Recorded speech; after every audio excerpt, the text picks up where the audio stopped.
Why did the Nazis hate the Jews? What's the real reason? Listen in, this is quite fascinating. Of course, the Nazis were wrong to hate the Jews, but their hating the Jews was not without a cause. It's just that the cause wasn't real. The cause was imagined. The cause was fear. Let's leave the Jews out of this just for a moment. Let's think of another minority, one that can go unnoticed if it needs to. There are all sorts of minorities. Blondes, for example. People with freckles. The minority is only thought of as one when it constitutes some kind of threat to the majority, a real threat or an imagined one. And therein lies the fear. If that minority is somehow invisible, then the fear is much greater. Fascinating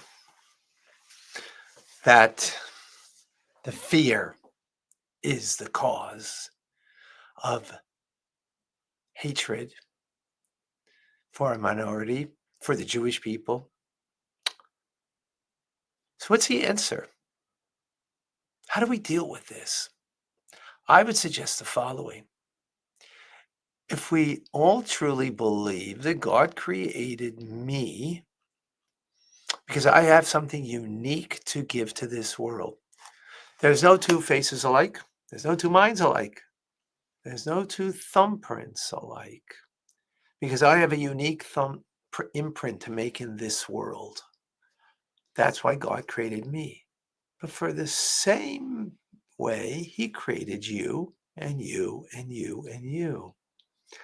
When we can look at a person that way and not just group them into some groupings, some perhaps minority, and that minority may threaten me, but if I can look at another human being as a creation of God, that God created for a purpose, that God needs them there, here in this world, to change the world for good, I won't group them in a minority and just look them as a group and then perhaps be threatened and therefore be fearful.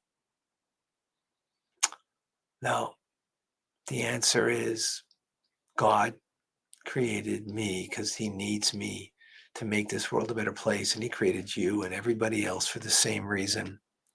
And if someone isn't doing their purpose because they don't recognize this, help them recognize that God needs them to fulfill their purpose and to find within themselves the spark of God, that they're in the image of God, that will bring out the inner goodness in them so they could truly fulfill their purpose.